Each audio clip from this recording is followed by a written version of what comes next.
எவ்வளோ தண்ணி மாடு பாருங்களேன், ரொம்ப பெருசு ஃப்ரெண்ட்ஸ். டே எங்க தள்ளி நில்றா.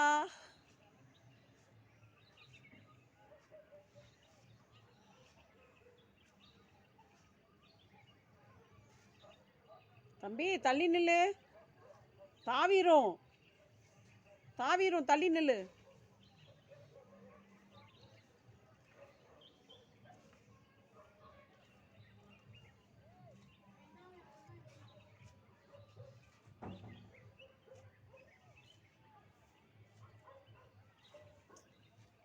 எவ்வளோ தண்டி பாரு.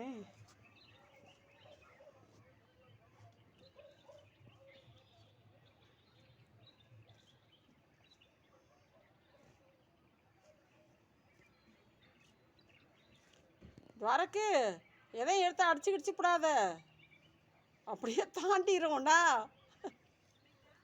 ஏன்டா வண்டிக்கு போய் இதுக்கு போலையா கடைக்கு?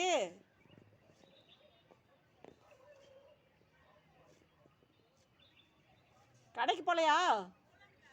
ஏன் அப்படியா? சரி சரி சரி.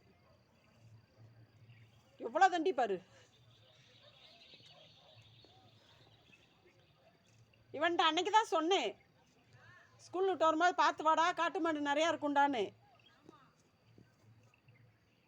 அதுக்கேற்ற மாதிரி ஸ்கூல் விட்டு வர டைம் கரெக்டாக வந்து நிற்கிது பாரு. சொன்னேன்ல அப்பா அன்னைக்கு சொன்னேன்ல.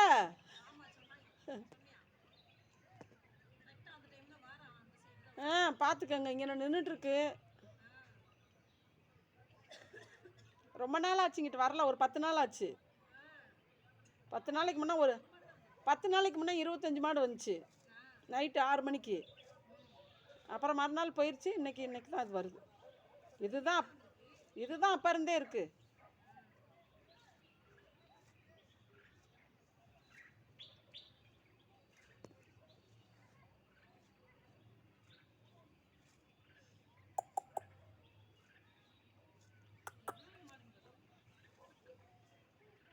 இதுதான் நல்லா முத்துன மாடுன்னு சொல்லுவாங்கள்ல, வயசான மாடுன்றது இந்த கலர் இருக்கும்.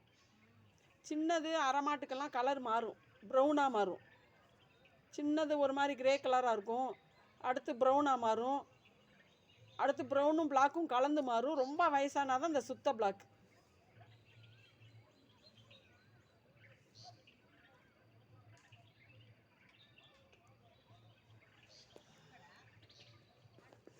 இதா பாருங்க கீழே. எங்கள் தம்பி வந்து சொல்லவும் சும்மா தான் சொல்கிறான். நான் கதவை திறந்து பார்த்தா அங்கே நிற்கிது, இங்கே ஜன்னலுக்கு ஆப்போசிட்டில். மேலேருந்து எங்கிட்டேருந்து வந்துச்சுன்னே தெரிலக்கா.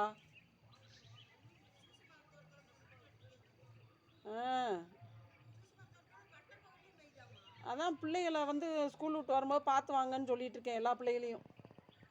நான் ரோட்டில் பார்த்தாலே இங்கேருந்து கத்துவேன் நான். யாராவது சின்ன பிள்ளைங்க வரீங்களா, மாடு நிற்கிது அப்படின்னு சொல்லி கத்திட்டு இருப்பேன் மேலேருந்து.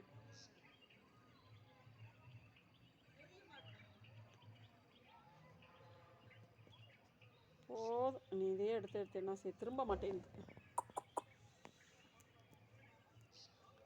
புல் நிறையா இருக்கனால ஒரே இடத்துல நின்று மேயுது.